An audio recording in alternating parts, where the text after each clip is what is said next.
Kailan pa nagsimula? Nung buwan, December.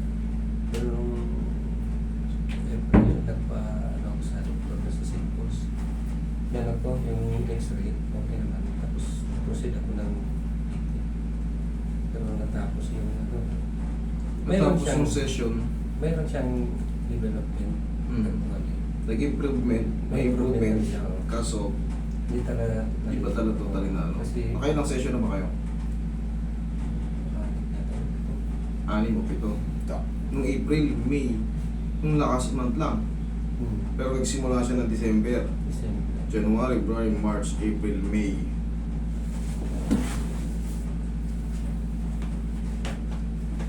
Tingnan mo na natin kung anong natira. Pero at least tinulungan na ako. Matigas pa rin.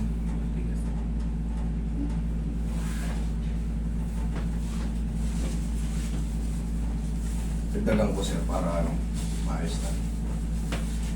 Wala kayong opera? Wala ko. Tama yun. At least na-try nyo na rin mag-ano. Sinabi ni Doc. Pero tatlong session lang dapat. Tatlong session, pagka alam mo walang nangyayari,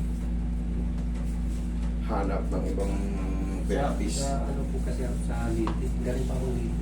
Leyte ba? Layo pa pala na sir, pang Leyte. Dinayan tayo rito. From Leyte. Gano'n na ako nag-puting husband sa Mabini. Relax na.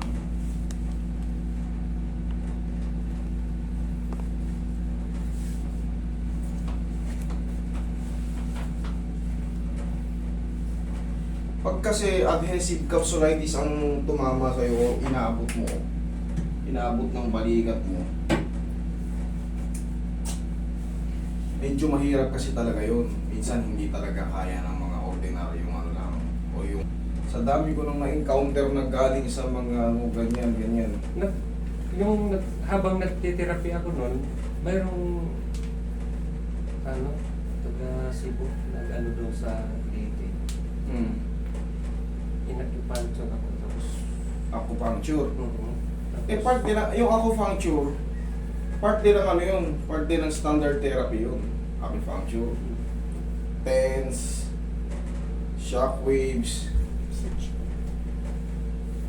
mga yan.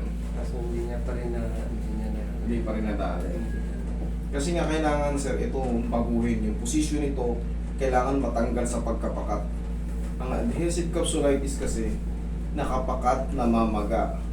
So, ang technique namin dyan, tanggalin yung pagkapakat para sumingaw yung pamamaga. Para isang sakit na lang, direct, gagaling na siya.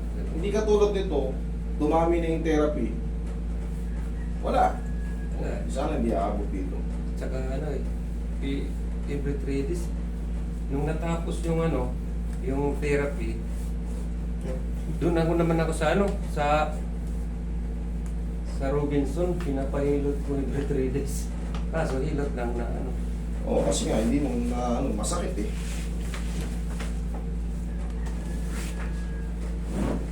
Yan, relax lang sir. Sarap. So, kailangan natin mabago yung posisyon nito. Okay, relax lang. Sigaw lang ng dara. Relax lang. Okay. Okay ka lang? Okay, sige. Relax lang. Thank you. Pag may pain, ganun mo lang. Okay lang? Yan, sige. Huwag mong pipigilin. Kailangan kasi maggalaw ito. Pag hindi nagalaw yan, dadayain ko ng mga stretching yan at haplos. Wala yun, hindi ubra yun. Gaaling ka na ron eh. Okay ka lang? O, tapa. Palaging kasangga natin sa paghahaplos. Pirahin nyo ng pao. Pag umiinit siya, para ka nang nag-stretching, no? Tulong itong magic powder. Maiwag ang pauliniment. Okay, relax lang sir ha.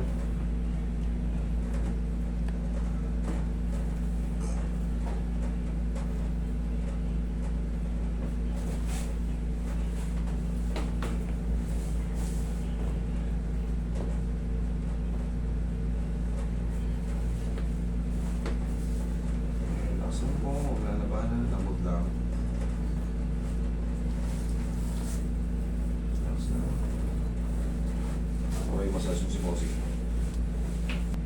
Pagka kayo ay super frozen shoulder, talagang hindi kaya ng isang session. Pero para makatipid tayo ng session, tinuturuan ko kayo ng exercise. Para hindi tayo bumaba. Ngayon, pag 3 weeks, yung tinuro ko sa inyo, ay hindi pa rin na perfect, may natira pang konti, tsaka lang tayo mag-seskit sa second session. Pero kung napagtagumpayan nyo na, hindi 1 session lang. Ganun din to. Ganun yung therapy sa inyo doon, ikaw rin ang nag-ano, ikaw rin. Dito, iba, may adjustment, tapos ito, para ka lang naglalaro. Para ka lang naglalaro. Ganyan-ganyan na para ka lang naglalaro, tapos haplos lang ng pause na landot lang. Yan. Okay lang? Kailangan. Okay. Taas ang pain tolerance. Very good. Last shot na to. Tapos massage na. Relax na. Thank you. Taas na. Oh. Abot pa. Oh. Meron lang tightness na matitira dyan. Yun na nga yung kasunod doon. Exercise. Parang ka lang naglalaro. Yun lang. Okay? Oh. Okay. Kahit baldog-baldugin mo kahit idiin mo pa ngayon yan. Ayos. Okay yan. Thank you, sir. Thank you.